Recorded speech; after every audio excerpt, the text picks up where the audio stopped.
Yang ketiga ialah bila kita dah capai target. Okey, capai target, contoh nak pergi, contoh haji, umrah. Jadi menabung emas ni, contoh menabung emas nak cukup sampai 100 gram.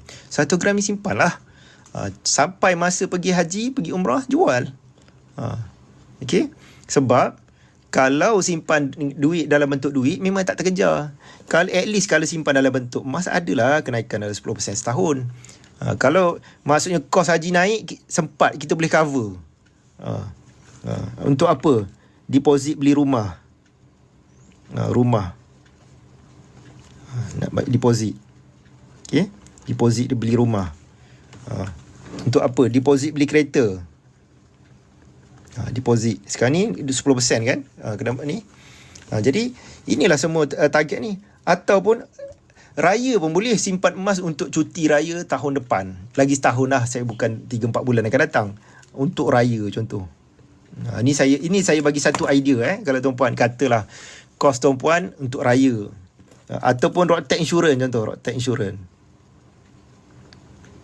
Roadtax dan Insurance. Okey. Roadtax Insurance ataupun kos tuan-puan balik raya ialah 1,100 atau 1,200. Saya suggest tuan-puan target nak simpan 1 dinar untuk kos kereta, balik raya ataupun Roadtax Insurance setiap tahun. 1 dinar untuk raya, 1 dinar ni untuk Roadtax Insurance.